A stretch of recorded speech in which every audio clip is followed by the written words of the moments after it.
Alright, let's formally begin with the class today. आज की class का ऑब्जेक्टिव है इंशाल्लाह काइनेमेटिक्स जो है उसकी एक्सप्लेनेशन को स्टार्ट लेंगे और जितना हो सकेगा उसको इंशाल्लाह कवर करेंगे और टारगेट ये इंशाल्लाह कि 2 क्लासेस के अंदर एक्सप्लेनेशन जो है वो थोरो एक्सप्लेनेशन काइनेमेटिक्स की मुकम्मल हो जाए आज वाली और कल वाली क्लास में इंशाल्लाह। तो स्टार्ट लेते हैं, थोड़ा बहुत मैं समझाता हूँ, उसके बाद इंशाल्लाह आप लिख लीजिएगा।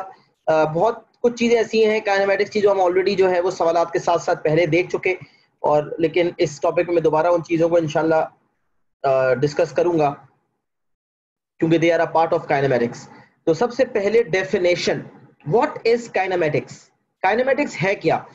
तो kinematics is the study of moving objects in relation to distance, time, speed and acceleration. Kinematics is the study of moving objects in a straight line.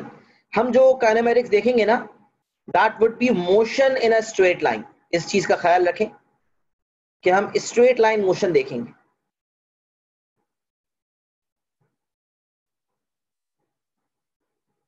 क्या मतलब motion in a straight line? What does it mean? Motion in a straight line. इसका मतलब जिस line में जाएंगे उसी line में वापस आएंगे। अगर जाकर वापस आना भी है तो जाना आना सेम लाइन में होगा। तो motion in a straight line, क्योंकि हमें बहुत कॉम्प्लिकेशन रियल लाइफ से कनेक्ट करने की कोशिश करेंगे तो बहुत ज्यादा कॉम्प्लिकेशन हो जाएगी, तो कुछ लिमिटेशन है, वो ये कि हम स्ट्रेट लाइन में कवरेज करेंगे। Kinematics of motion in a straight line. अच्छा, अब सबसे पहली बात जो काइनेमेटिक्स की हम बहुत दफा पढ़ चुके हैं वो क्या है? डिस्टेंस, स्पीड और टाइम का कनेक्शन हमने बहुत दफा देखा, और मैंने पहले भी ये ट्रायंगल बनाया है जो आपको नजर आ रहा है, डिस्टेंस, स्पीड और टाइम। इस ट्रायंगल के मुताबिक अगर डिस्टेंस को हाइड कर दिया जाए, अगर डिस्टेंस चाहिए है, अगर डिस्टेंस चाहिए तो डिस्टेंस को हाइड कर दिया जाए तो डिस्टेंस का फॉर्मूला आ जाएगा, और डिस्टेंस का फॉर्मूला है स्पीड इनटू टाइम। तो हमने कहा distance is equals to speed into time. अच्छा, ट्रायंगल में अगर स्पीड को हाइड कर दें तो स्पीड का फॉर्मूला आ जाएगा डिस्टेंस अपॉन टाइम, टाइम को हाइड कर दें तो टाइम का फॉर्मूला आ जाएगा डिस्टेंस अपॉन स्पीड। ये बात हम सब पहले से जानते भी हैं। अच्छा जनाब, अब सवाल पैदा होता है एवरेज स्पीड क्या चीज है? भाई स्पीड का तो फॉर्मूला जो है वो डिस्टेंस अपॉन टाइम है। अगर मुझे स्पीड निकालनी है तो मैंने कितनी डिस्टेंस ट्रैवल की डिवाइडेड बाय कितना टाइम ट्रैवल, कितना टाइम कवर की, कितना टाइम लिया। स्पीड निकालनी है तो जितनी डिस्टेंस कवर की न्यूमरेटर में आएगा और जितना टाइम लिया वो डिनोमिनेटर में आएगा। Speed is equal to distance upon time. तो ये एवरेज स्पीड क्या है? तो अब इस एवरेज स्पीड के कॉन्सेप्ट को समझने के लिए ये छोटा सा एग्जांपल देखें। इस एग्जांपल के मुताबिक 3 स्टेजेस है जर्नी की, stage 1, stage 2 and stage 3। Stage number 1 में ऑब्जेक्ट ने 20 किलोमीटर कवर किए, डिस्टेंस टू 20 किलोमीटर थी और उसने टाइम लिया 1.5 आवर्स। स्टेज 2 में 35 किलोमीटर कवर हुए और टाइम लिया 1.75 आवर्स। और स्टेज 3 में डिस्टेंस कवर हुई 45 किलोमीटर और टाइम लिया गया 1.75 आवर्स। अब अगर आप देखें तो 3 स्टेजेस हैं, stage number 1, stage number 2 and stage number 3। All 3 stages की अपनी अपनी स्पीड है। पहली स्टेज में स्पीड क्या होगी निकालें आप, 20 अपॉन 1.5। दूसरी स्टेज की 35 अपॉन 1.75 और तीसरी स्टेज की 45 अपॉन 1.75। लेकिन हमसे तीनों स्टेजेस की अलग अलग स्पीड नहीं पूछी जा रही, हमसे पूछी जा रही है average speed for the whole journey. इस हेडिंग को मैं चेंज कर देता हूं, average speed for the whole journey. अगर पूरी जर्नी 3 स्टेजेस में हुई है तो इंडिविजुअल स्पीड से हमें कोई कंसर्न नहीं है। हमें कंसर्न इससे है कि अगर मैं ए पॉइंट से बी पॉइंट तक ट्रेवल किया है मैंने, अगर मैंने लेट सपोज स्टेशन ए से स्टेशन बी तक ट्रेवल किया है, तो average speed through out the journey मेरी क्या थी? ये बिल्कुल इसी तरह है कि आपके 5 सब्जेक्ट्स हुए, एक में आपने 90% स्कोर किए, एक में 80% स्कोर किए, एक में 75, एक में 70, आपकी एवरेज बन गई 83%।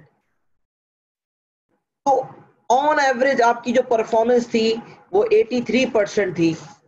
मतलब आपने ऑन एवरेज 100 में से 83 मार्क्स लिए, कुछ में ज्यादा लिए, कुछ में कम लिए। इसी तरह ए से जब बी तक गए तो एवरेज स्पीड क्या थी? स्टेज 1 में कुछ और स्पीड, स्टेज 2 में कुछ और, स्टेज 3 में कुछ और। अब यह गलती क्या होती है पता है? जब एवरेज स्पीड निकालने को कहा जाए तो बच्चे क्या करते हैं आपको पता है? वो काम कर रहा हूं जो नहीं करना है। Average speed is equal to speed 1 plus speed 2 plus speed 3 divided by 3। तीनों स्टेजेस की स्पीड निकालते हैं अलग अलग और तीनों को ऐड करके डिवाइडेड बाय 3 कर देते हैं। ये वाला काम नहीं करना, दिस इज टोटली रॉन्ग। ये काम हमने नहीं करना। तो मैं यहां ये लिख देता हूं, this is not acceptable, this is totally wrong. तो फिर सही काम क्या है? तो सही काम ये है जो अब मैं लिखने जा रहा हूं। Average speed is equals to total distance upon total time। अगर आपने एवरेज स्पीड निकालनी है तो टोटल डिस्टेंस, तीनों स्टेजेस की मिला के जितनी डिस्टेंस कवर की गई, जो ए से लेकर बी तक की डिस्टेंस थी, वो सबको ऐड करके न्यूमरेटर में लाएं। स्पीड का फॉर्मूला डिस्टेंस अपॉन टाइम है, तो एवरेज स्पीड का formula total distance upon total time है। तो जर्नी 1, स्टेज 1 की डिस्टेंस, स्टेज 2 की और स्टेज 3 की, तीनों की डिस्टेंसेस को ऐड कर लिया जाए। तो अगर तीनों को मैं ऐड कर लूंगा तो इस केस में 20 प्लस 30, सॉरी 20 प्लस 35 प्लस 45, ये हो गई टोटल डिस्टेंस। और टोटल टाइम क्या हो गया? 1.5 आवर्स, फिर 1.75 आवर्स और फिर 1.75 आवर्स। तो एवरेज स्पीड निकालने के लिए तीनों स्पीड्स निकाल के उनका एवरेज निकालना गलत है कि डिवाइड बाय 3 कर दिया। Total distance upon total time, ये वाहिद तरीका है जिसके थ्रू एवरेज स्पीड निकाली जा सकती है। टोटल डिस्टेंस देखें, 100 किलोमीटर आ गई, और टोटल टाइम देखें 5 आ गया। इसका मतलब 100 अपॉन 5 अगर किया जाए तो आपका आंसर आ गया 20 kilometre per our. 20 kilometre per our को हम इस तरह भी लिख सकते हैं, 20 किलोमीटर h माइनस 1। जब अपॉन h को ऊपर लेके आ गए तो ये हो गया के kilometre h minus 1। This is kilometre per hour. इसका मतलब हमारी average speed for the whole journey जो है वो 20 किलोमीटर पर आवर है। इसका मतलब जब ये लोग इस स्पीड को देखेंगे, लोग समझ जाएंगे कि ट्रेन ने या किसी बंदे ने ए से लेकर बी तक जो सफर किया, तो एवरेज स्पीड जो थी वो 20 किलोमीटर पर आवर थी। तो याद रहे ये कैसे निकालते हैं, इस चीज को आपको होना चाहिए पता। Total distance upon total time ही वो तरीका है जिससे ये एवरेज स्पीड निकल सकती है। जो जो स्क्रीन पे मौजूद है फटाफट कॉपी कर लें, क्लियर एंड डन की जो है एक्नॉलेजमेंट दे दें ताकि मुझे पता चल जाए सबको समझ आ गया।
चलिए बेटा आगे बढ़ते हैं।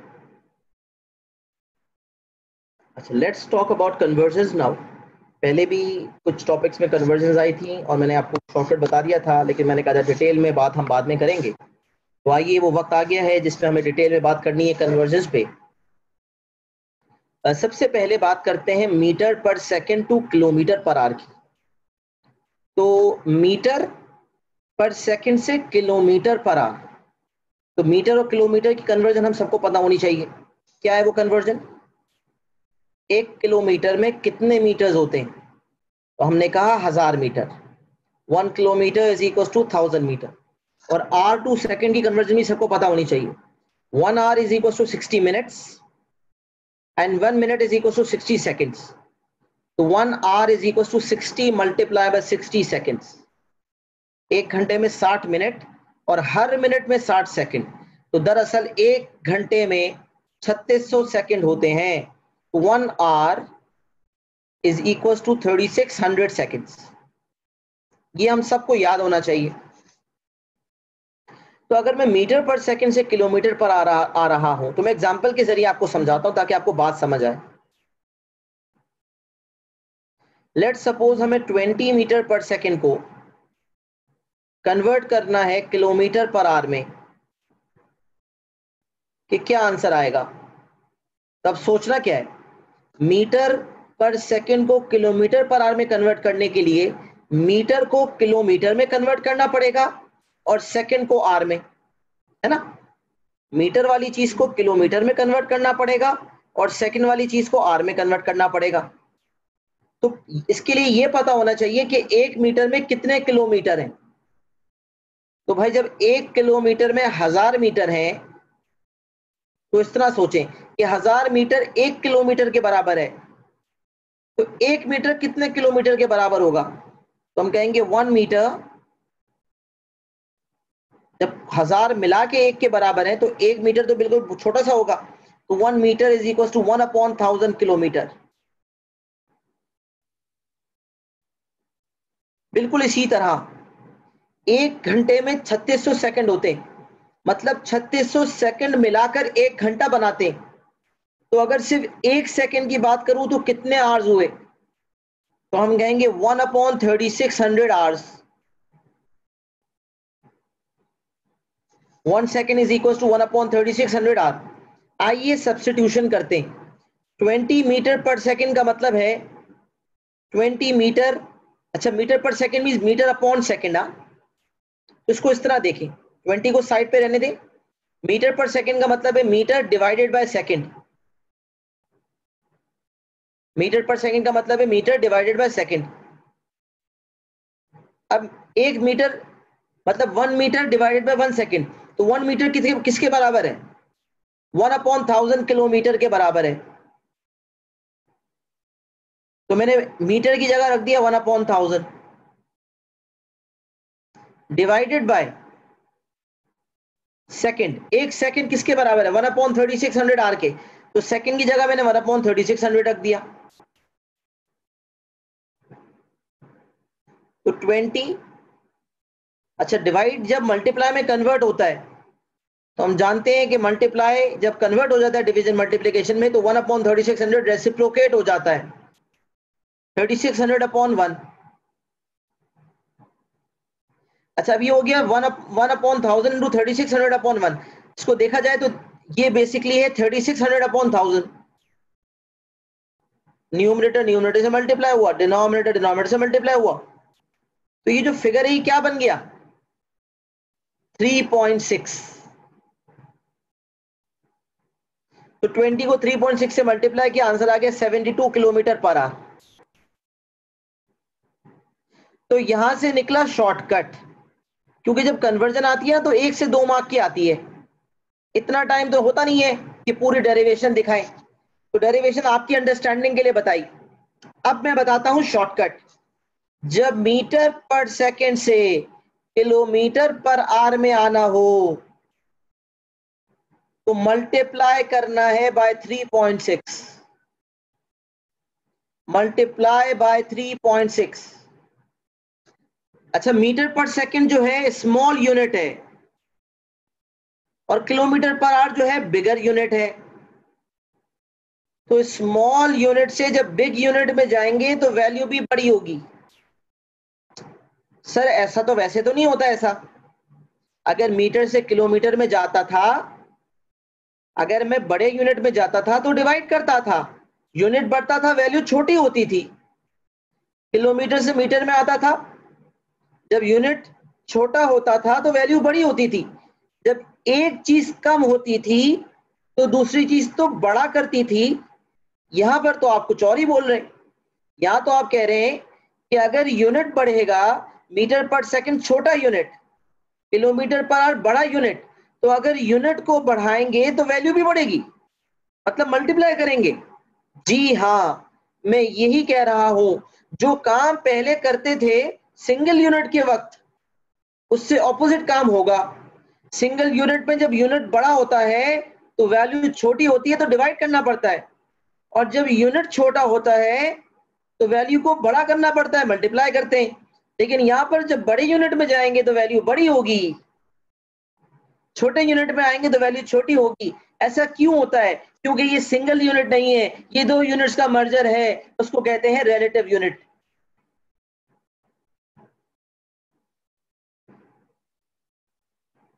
इसको कहते हैं रिलेटिव यूनिट। कि भाई एक unit relative to another, metre relative to second, kilometre relative to hour. तो जब दो यूनिट्स का मर्जर हुआ तो ये रिलेटिव यूनिट आ गया, मीटर पर सेकंड और किलोमीटर पर आवर। ये सिंगल यूनिट नहीं है, ये दो यूनिट्स को मिला के बना है। लिहाजा यहां पर जब मीटर पर सेकंड से किलोमीटर पर आवर में जाएंगे, यूनिट बड़ा होगा तो वैल्यू भी बड़ी होगी और मल्टीप्लाई करना पड़ेगा 3.6 से। ये सिर्फ कहा नहीं बल्कि साबित किया। अच्छा, अब आ जाते हैं किलोमीटर पर आवर से मीटर पर सेकंड में। लेट सपोज एग्जांपल लेते हैं, अगर 144 किलोमीटर पर आवर है तो इसका मतलब है 144 किलोमीटर डिवाइडेड बाय आवर। अच्छा, अब मुझे मीटर पर सेकंड में कन्वर्ट करना है, तो किलोमीटर को मीटर में कन्वर्ट करूंगा और आर को सेकंड में कन्वर्ट करूंगा, तो मीटर पर सेकंड में कन्वर्ट हो जाएगा। अच्छा जी, किलोमीटर डिवाइडेड बाय आर, तो 1 kilometre divided by 1 kilometre divided by 1 hour, तो 1 किलोमीटर किसके बराबर है? 1000 मीटर के बराबर है। तो किलोमीटर की जगह रख दे 1000 मीटर।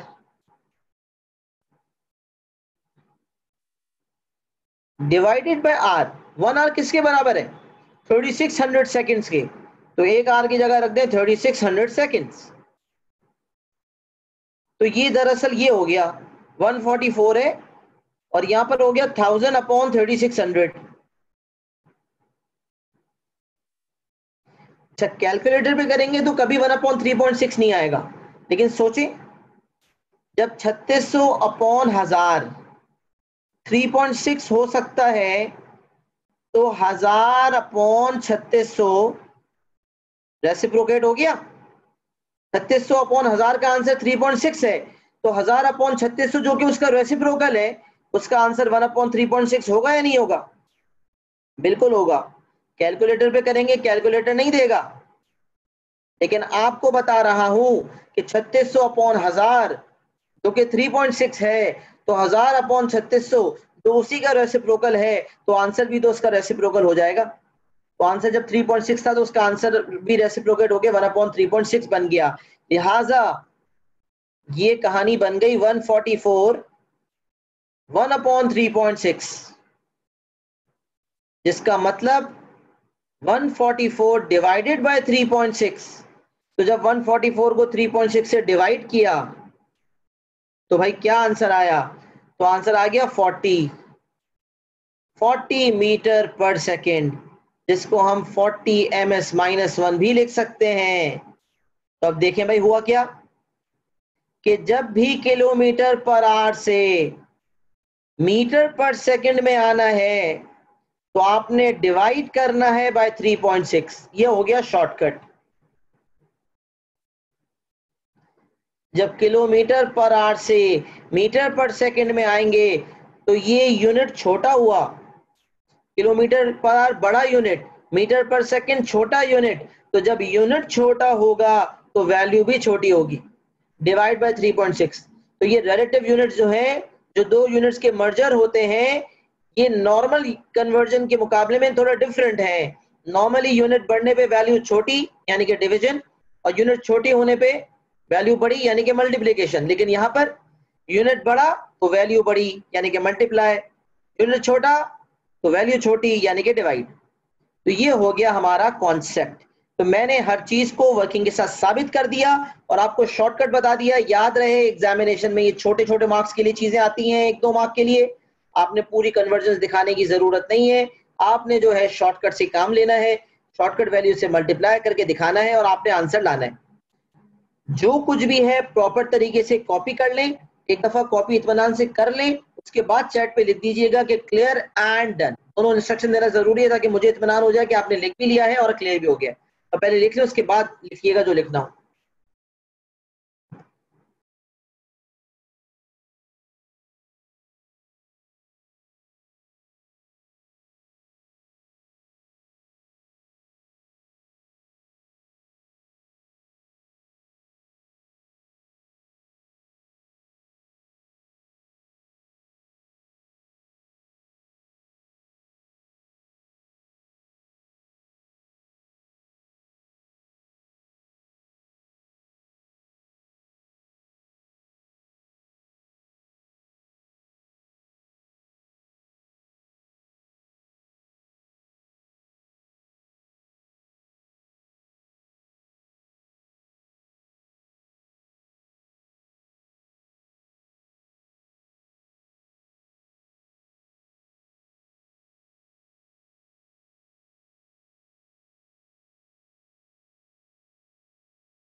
चलें बेटा, स्क्रीनशॉट ले लें अगर किसी ने जो है वो नहीं लिखा तो। आगे बढ़ रहा हूँ।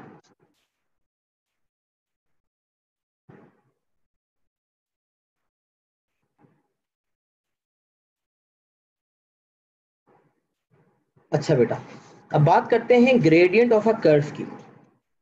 इसके बाद जो टॉपिक है वो ग्राफ्स ऑफ फंक्शंस है।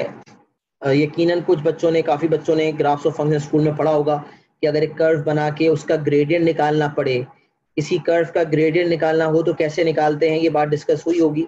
तो ग्राफ्स ऑफ फंक्शन में भी ये चीज़ बार बार जो है वो टेस्ट होगी। लेकिन ये चीज काइनेमेटिक्स में भी टेस्ट होती है और हमारी पास्ट पेपर्स की सीक्वेंस के मुताबिक काइनेमेटिक्स पहले है और उसके बाद ग्राफ्स ऑफ फंक्शंस है। लिहाजा हम काइनेमेटिक्स को पहले कवर कर रहे हैं, तो उसमें हम ग्रेडियंट ऑफ अ कर्व का कॉन्सेप्ट ले लेते हैं, जो कि इंशाल्लाह हमें अगला टॉपिक जो है graphs of functions unit 5C, उसमें भी हमें काम आएगा। तो कॉन्सेप्ट यहां बना लेते हैं इंशाल्लाह। तो let's discuss gradient of a straight line. Straight line हमने कहा देखा, यूनिट 5A हमने बहुत पहले की थी, कोऑर्डिनेट ज्योमेट्री। तो कोऑर्डिनेट ज्योमेट्री में हमने ये सीखा था कि अगर एक स्ट्रेट लाइन हो, अगर एक स्ट्रेट लाइन बनाई जाए, तो स्ट्रेट लाइन का जो इक्वेशन की जनरल फॉर्म होती है that is y is equal to mx plus c, where c is the y intercept and m is the gradient। लेकिन एक बात हमें पता थी कि through out the straight line gradient हमेशा सेम रहता है।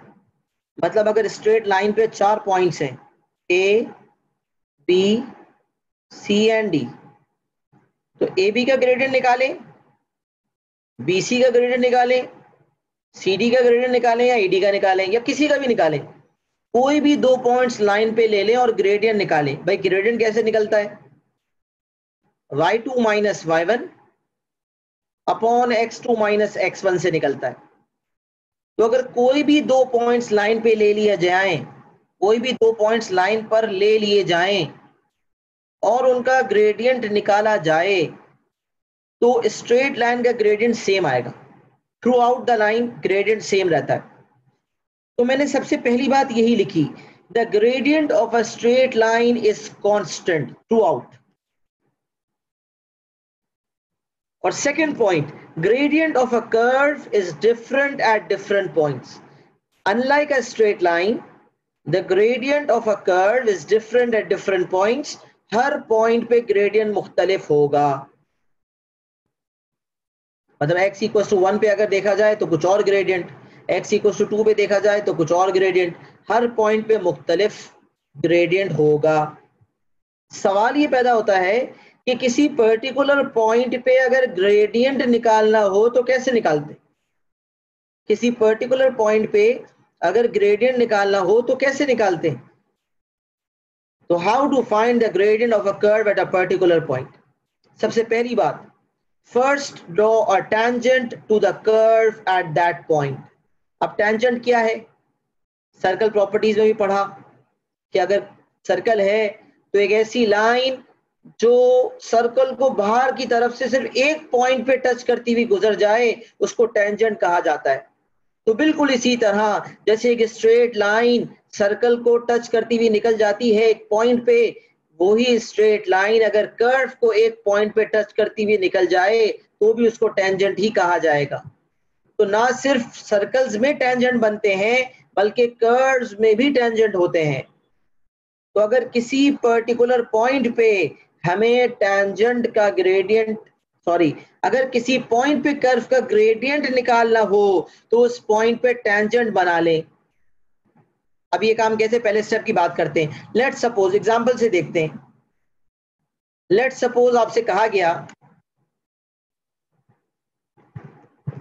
Find the gradient of the curve when x is equal to 2। अच्छा, ये बात बड़ी इंपॉर्टेंट है कि अगर किसी पॉइंट पे ग्रेडियंट निकलवाता है एग्जामिनर तो पूरे पॉइंट के कोऑर्डिनेट्स नहीं देता, जरूरी नहीं है कि पूरे पॉइंट के कोऑर्डिनेट्स दे। अगर पूरे पॉइंट के कोऑर्डिनेट्स दे दिए तो सही है, और इक्वेशन ऑफ द कर्व भी नॉर्मली दी होती है, दिया होता है, इक्वेशन ऑफ द कर्व भी दिया हुआ होता है। यहाँ पर इक्वेशन ऑफ कर्व मैंने नहीं दिया एग्जांपल में, लेकिन मैंने कर्व बना के दिया है। तो भाई गिवन इक्वेशन से कर्व ही तो बनता है। गिवन इक्वेशन से कर्व कैसे बनता है इसकी बात ग्राफ्स ऑफ फंक्शंस में करेंगे।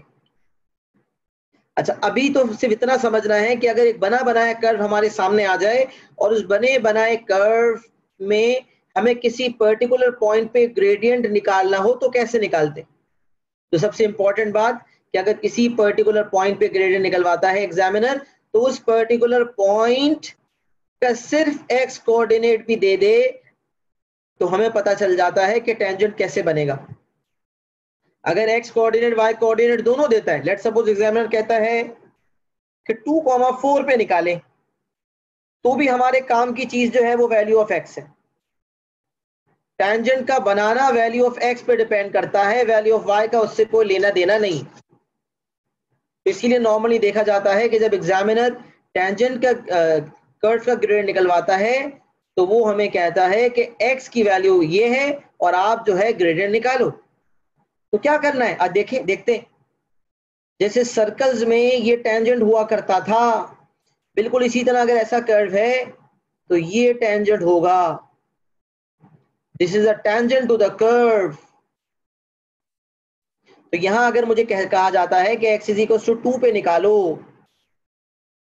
तो मैं क्या करूंगा पता है, x इक्वल टू 2 पे टेंजेंट बना लूंगा। अब देखेंगे ये बन गया टेंजेंट। अगर मुझे x इक्वल टू 2 पे ग्रेडियंट निकालना है तो x इक्वल टू 2 पे क्या निकाल लूंगा, x इक्वल टू 2 पे क्या बना लूंगा, टेंजेंट बना लूंगा। तो पहला step, first draw a tangent to the curve at that point. सबसे पहला स्टेप, उस पर्टिकुलर पॉइंट पे टेंजेंट बना लें। तो देखें मैंने बना लिया। अच्छा, सेकंड स्टेप क्या है, देन अच्छा एक बात याद रखें, जब टेंजेंट बना रहे हों, use a sharpened pencil. Use a sharpened pencil, sharpener का इस्तेमाल करें और प्रॉपर तरीके से शार्पन पेंसिल का इस्तेमाल करें, क्योंकि इस तरह के सवालात में जब टेंजेंट बनाकर ग्रेडियंट निकालना होता है तो बच्चों के आंसर्स में फर्क आ जाता है। अच्छा, अब एक और बात मैं आपसे कह दूं कि जब यहां एग्जामिनर कहता है तो फाइंड नहीं कहता, एस्टिमेट कहता है। तो मैंने इसको थोड़ा चेंज कर दिया, estimate the gradient of the curve when x is 2। ये एस्टिमेट क्यों कहता है, क्योंकि यहां एग्जैक्ट ग्रेडियंट नहीं निकल सकता। हाउ टू फाइंड लिखा हुआ है, तो मैंने लिख दिया how to estimate the gradient of a curve at a particular point.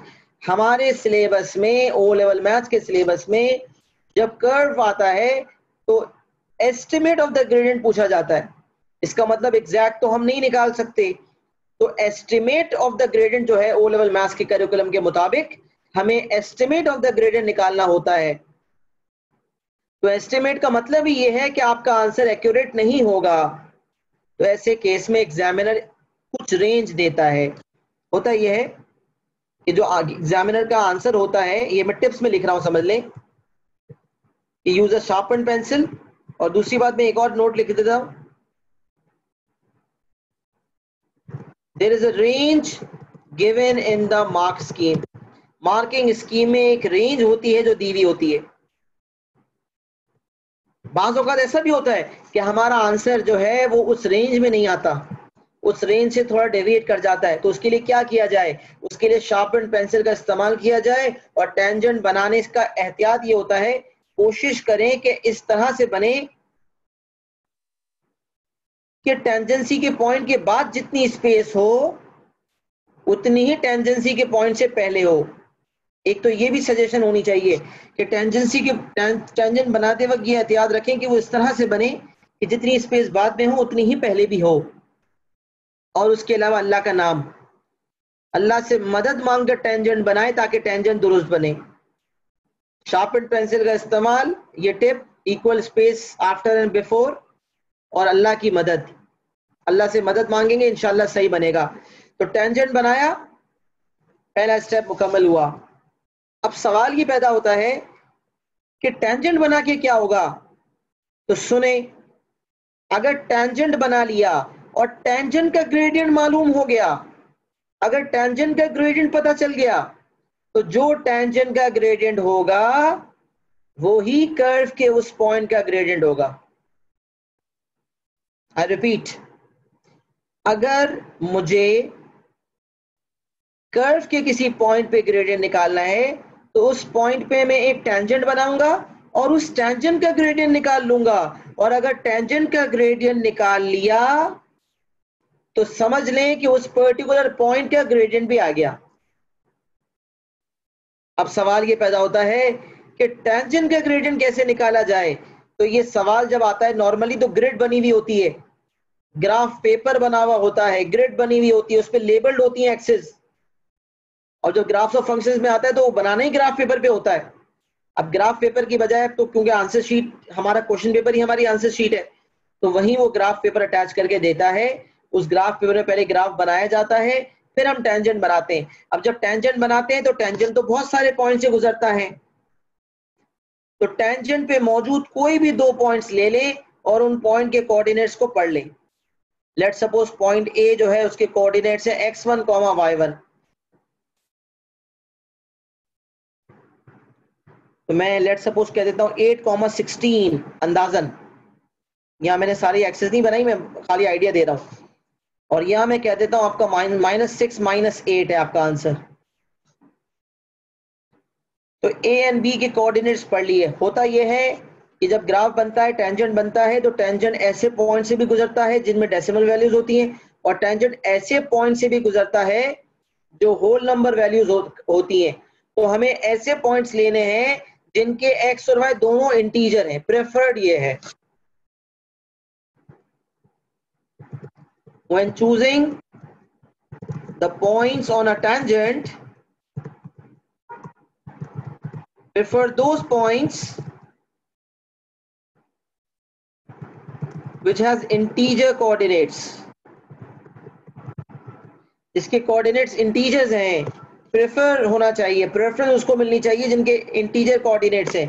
और एक और बात, the points should be distant apart.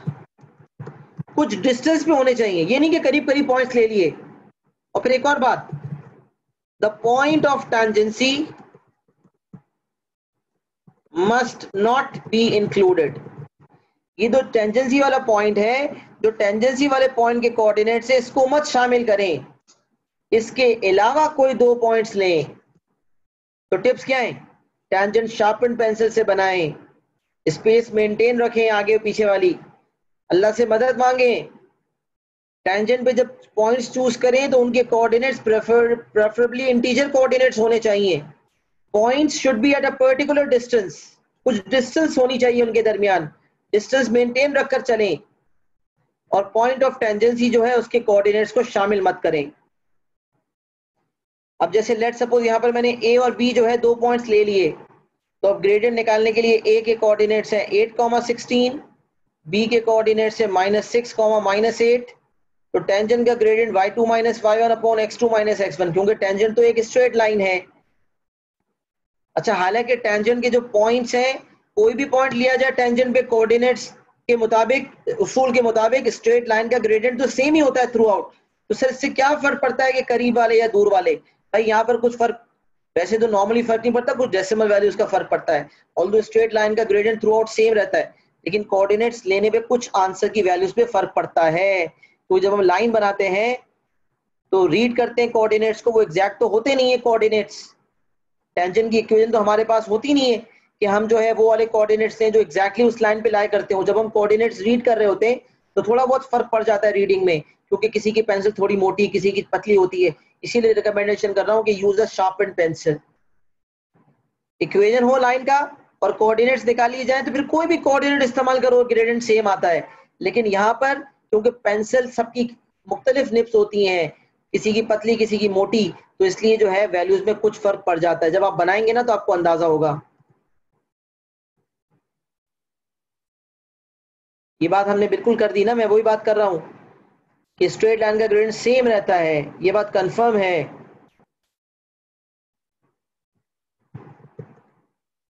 लेकिन यहाँ पर क्योंकि जब लाइन बनाते तो उसका इक्वेशन तो है नहीं, कोऑर्डिनेट्स तो हम ग्राफ से पढ़ रहे हैं, तो उन कोऑर्डिनेट्स के पढ़ने के अंदर थोड़ा बहुत डेविएशन आ सकता है।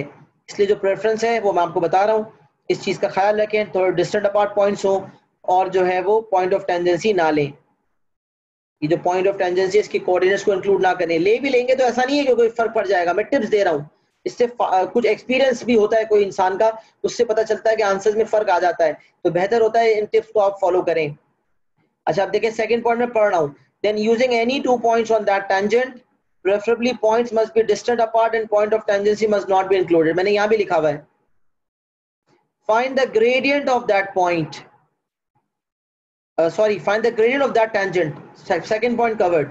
और third, the gradient of tangent at that point will be the gradient of the curve at that point. और ये बात मैं पहले भी कह चुका कि tangent का जो gradient निकालेंगे तो कर्व के उस पॉइंट का ग्रेडियंट आ जाएगा जिस पॉइंट का ग्रेडियंट निकालने का एग्जामिनर ने कहा था, और ग्रेडियंट निकाल रहा था -8 -16 अपॉन -6 -8, तो ये ग्रेडियंट हो गया -24 अपॉन -14। ये तो मैं ऐसे ही रफ ग्रेडियंट निकाल रहा था, बहरहाल अब जो निकाल लिया वो निकाल लिया, तो समझ लें यहाँ पर आपका ग्रेडियंट आ गया 12/7। मार्किंग स्कीम में जो रेंज होगी वो डेसिमल में शायद होगी, या जैसे 1 से 3 तक होगी, तो आपने यहाँ पर देख लिया कि आपका जो ग्रेडियंट डेसिमल में आ रहा है वो 1.71 समथिंग है, तो आपने देख लिया कि मार्किंग स्कीम में 1.71 रेंज में शामिल है या नहीं। तो ये तरीका है जिसके थ्रू आप कर्व के किसी पर्टिकुलर पॉइंट पे ग्रेडियंट निकालते हैं। तो जितना कुछ भी लिखा हुआ है उसको नोट डाउन कर लें इंशाल्लाह। कुछ रिपीटेशन हो गई है यहाँ पर, मैंने लिख दिया था when choosing points prefer those points which are distant apart, और point of tangency not included ये ऑलरेडी यहाँ लिखा हुआ है, तो ये 2 पॉइंट मैं यहाँ से हटा देता हूँ, बाकी चीजें आप कॉपी कर लें। जो कुछ लिखा हुआ है उसको लिख लें, क्लियर एंड डन की इंस्ट्रक्शन दे दें ताकि हम आगे बढ़े।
अच्छा, कैम्ब्रिज आईजीसीएसई जो है, आईजीसीएसई और एड मैथ्स ओ लेवल्स, उसमें जो है वो डिफरेंशिएशन का एक टॉपिक है जिसमें एग्जैक्ट ग्रेडियंट निकालना आता है। तो जिसके पास डिफरेंशिएशन की स्किल मौजूद है वो ग्राफ्स और फंक्शंस के अंदर वो एग्जैक्ट ग्रेडियंट उस नॉलेज के तहत निकाल कर मैच कर सकते हैं। ओ लेवल मैथ्स के सिलेबस का वो पार्ट नहीं है, वो डिटेल डिस्कशन है जो कि बिला वजह के पार्ट नहीं बनाई जा सकती, इसमें बहुत कुछ सिखाने के लिए मौजूद है। लेकिन जो बच्चे एड मैथ्स वाले हैं या जो आईजीसीएसई वाले हैं, जो जितनी नॉलेज रखते हैं उस नॉलेज के हिसाब से अगर ग्रेडियंट निकल जाता है डिफरेंशिएट करके ग्रेडियंट फंक्शन निकाल के, अगर आप एग्जैक्ट ग्रेडियंट निकाल लेते हैं तो फिर मैचिंग करना आसान हो जाएगा। अगर एग्जैक्ट ग्रेडियंट आप एग्जाम में बैठे बैठे निकाल लें और फिर आप जो है अपने एस्टिमेटेड ग्रेडियंट को ग्रेडियंट से कंपेयर कर लें, हाँ यहाँ अगर आप डिफरेंशिएशन करके सॉल्व करके आंसर दे देंगे आपको मार्क्स नहीं मिलेंगे, मार्क्स टेंजेंट बनाने के हैं। तो 2 मार्क का सवाल आता है टेंजेंट बनाने वाला, 1 मार्क टेंजेंट बनाने का, 1 मार्क आंसर का। तो 1 मार्क टेंजेंट बनाने का तो जरूर व जरूर मिलेगा, लेकिन अगर थोड़ी बहुत गलती हो गई और आपका आंसर रेंज में नहीं आता तो मैक्सिमम आपका 1 मार्क कटेगा, इससे ज्यादा नहीं कटेगा। तो उसके लिए अल्लाह की मदद लेंगे इंशाल्लाह, तो ये वाला मसला भी हल हो जाएगा। सही है जनाब, तो अल्लाह के फजल से कॉपी यहाँ तक हो गया है, कॉपी करें, सॉरी स्क्रीनशॉट ले लें, मैं आगे बढ़ता हूँ। अगर किसी को मसला है तो, किसी ने कॉपी नहीं किया तो।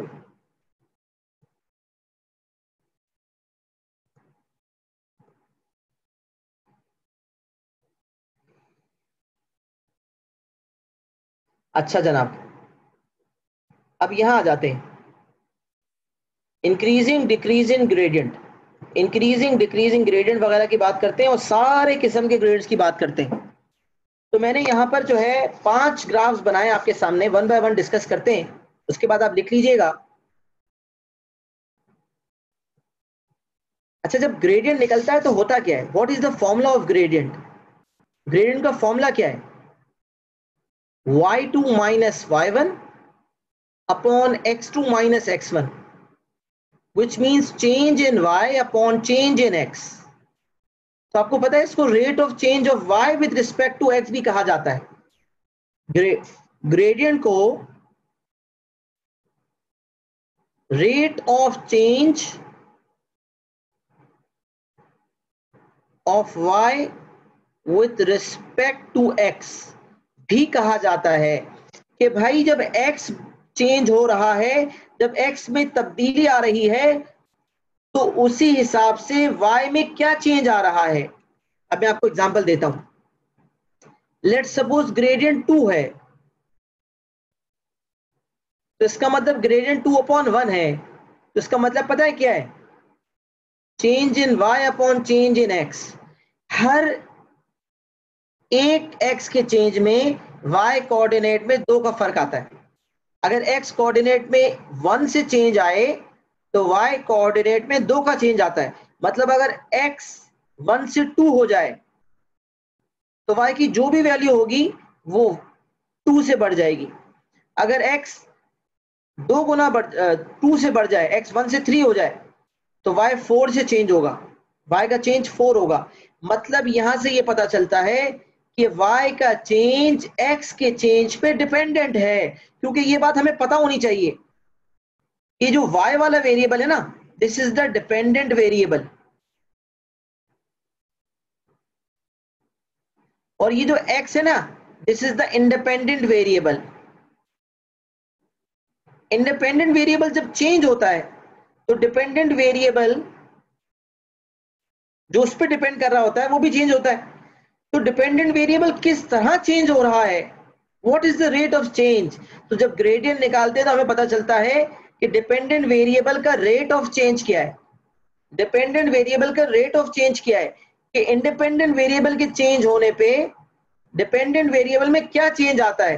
तो जब हम ग्रेडियंट निकालते हैं तो दरअसल पता क्या आता है? Rate of change of y with respect to x। अच्छा, एक एग्जांपल ये देख लिया, एक एग्जांपल ये देख लेते हैं 1/2। नहीं, 1/2 कैसे होगा? 0.5 होगा। डेसिमल में कन्वर्ट करके 0.5/1 कि हर एक चेंज पे अगर x 1 से चेंज हो रहा है तो y 0.5 से चेंज होगा।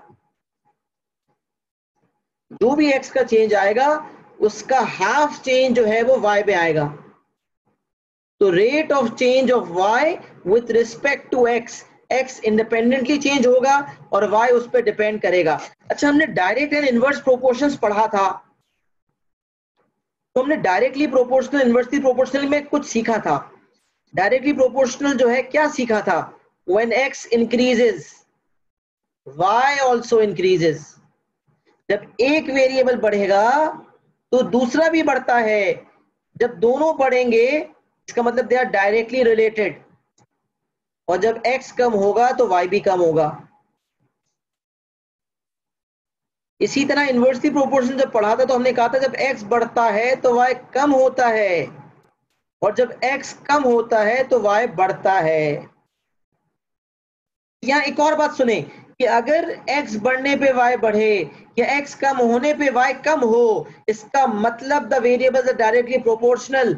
और सिर्फ यही नहीं, ऐसे केस में अगर लाइन का ग्रेडियंट निकाला जाए या कर्व का ग्रेडियंट निकाला जाए तो वो ग्रेडियंट पॉजिटिव आता है। इसका मतलब अगर directly related variables, directly proportional जो वेरिएबल्स हैं उनको एक्सिस पे प्लॉट किया जाए और ग्राफ बनाया जाए और उस ग्राफ का ग्रेडियंट निकाला जाए तो वो ग्रेडियंट हमेशा पॉजिटिव होता है। डायरेक्टली रिलेटेड वेरिएबल्स को जब प्लॉट करके ग्राफ बनाया जाए और उसका ग्रेडियंट निकाला जाए तो वो ग्रेडियंट पॉजिटिव होता है। और जब इनवर्सली रिलेटेड, वो वेरिएबल्स जो इनवर्सली प्रोपोर्शनल हैं, उनको जब प्लॉट किया जाए, ग्राफ बनाया जाए और उनका ग्रेडियंट निकाला जाए तो वो ग्रेडियंट नेगेटिव होता है। तो डायरेक्टली रिलेटेड वेरिएबल्स का ग्रेडियंट पॉजिटिव और इनवर्सली रिलेटेड वेरिएबल्स का ग्रेडियंट नेगेटिव होता है। ये जो मैंने नोट में लिखा हुआ है ये यही बात है जो मैं कर रहा हूं। तो यहां से एक रेट ऑफ चेंज का कॉन्सेप्ट मैं इसलिए ला रहा हूं क्योंकि आगे स्पीड टाइम और डिस्टेंस टाइम और वेलोसिटी टाइम ग्राफ की बात करूंगा इंशाल्लाह, जिसमें मुझे जो है वो बात करनी पड़ेगी। तो ये जो 5 ग्राफ्स मैंने आपके सामने रखे हैं, पहले इसको समझ लें, इनकी मूवमेंट्स को समझ लें कि कब क्या हो रहा है।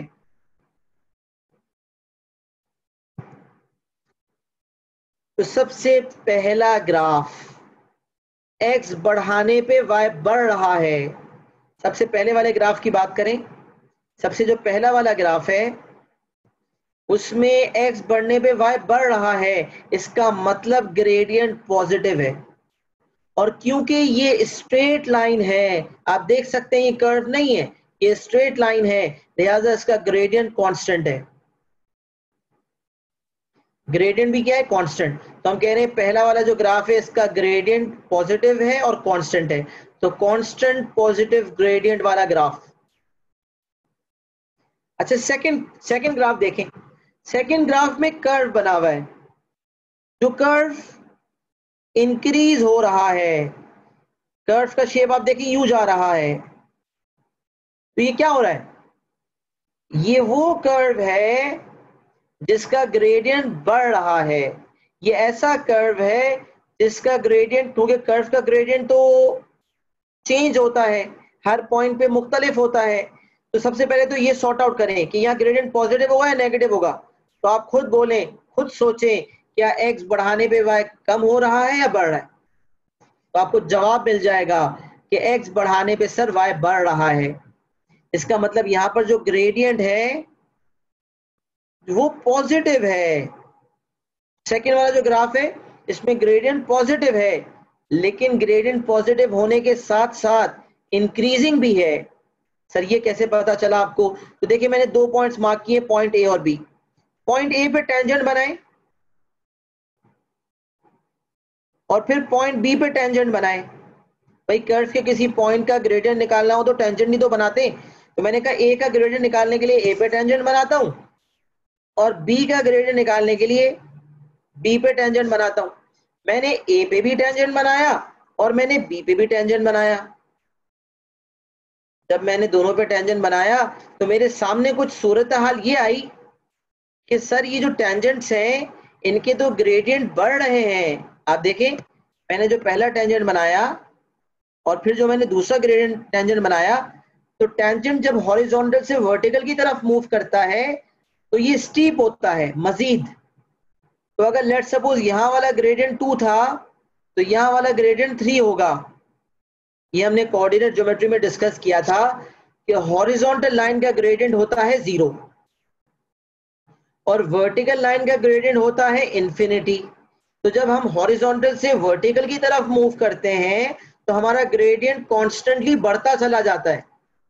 तो जितनी ज्यादा टिल्टेड लाइन होगी, जितनी ज्यादा स्टीपर लाइन होगी, उतना ज्यादा ग्रेडियंट होगा। तो ग्रेडियंट लेट सपोज पहले 2 था, अब ग्रेडियंट 3 है, इसका मतलब ये ऐसा कर्व है जिसका ग्रेडियंट बढ़ रहा है। और ग्रेडियंट तो rate of change of y होता है, इसका मतलब rate of change of y with respect to x is increasing. Gradient is increasing तो rate of change of y with respect to x is increasing. तो ये जो second graph है इसमें ग्रेडियंट इंक्रीज हो रहा है। अच्छा जी, थर्ड ग्राफ की तरफ बढ़ते हैं।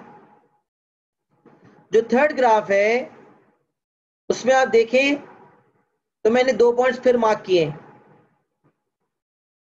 सेकंड वाले ग्राफ में यू जा रहा है कर्व। इसका मतलब अगर मैं चेक करना चाहता हूं तो मैंने ए पॉइंट मार्क किया, उस पर टेंजेंट बनाया, बी पॉइंट मार्क किया, उस पर टेंजेंट बनाया।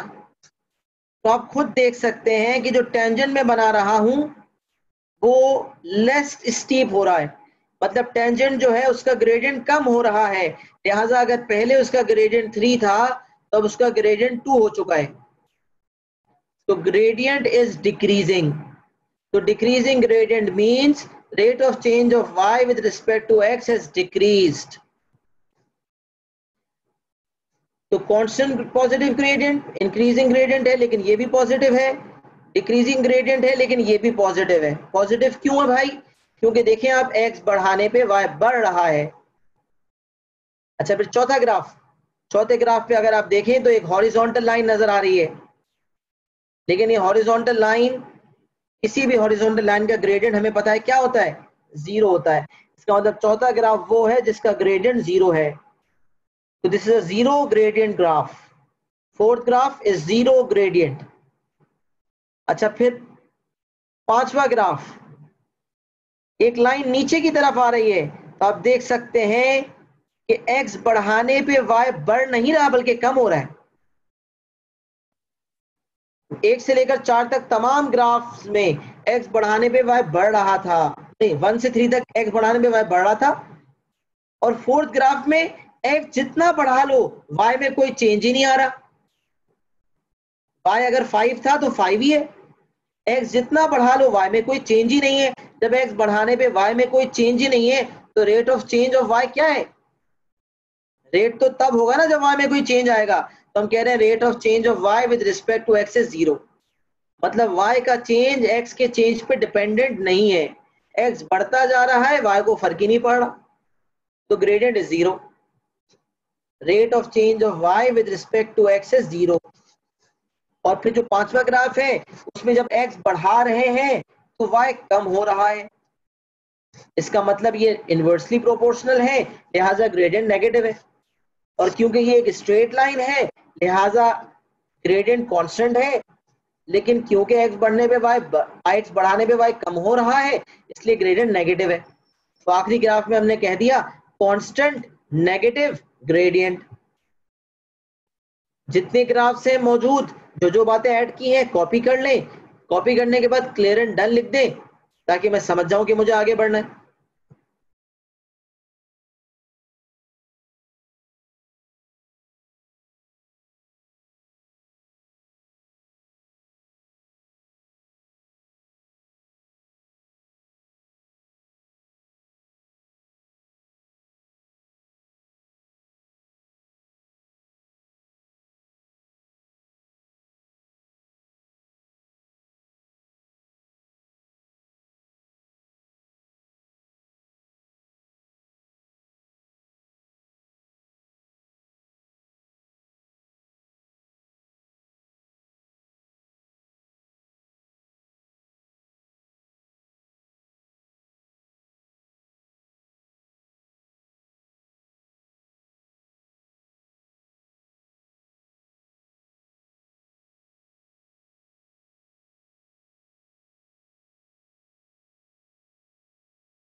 अच्छा जनाब, तो हमने जो है बेसिक काइनेमेटिक्स के बारे में कुछ नो-हाउ ले ली और हमने जो है वो ग्रेडियंट वगैरह के हवाले से ग्रेडियंट की मूवमेंट्स वगैरह को समझा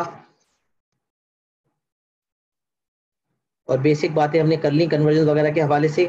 जितना मैंने आज पढ़ाया है ना उसको प्रॉपर तरीके से आप रिकैप करके आएंगे। कल का सेशन इंशाल्लाह थोड़ा बड़ा होगा, 2 बजे मैं स्टार्ट लूँगा, 3:30 पौने 4 तक चलेगा।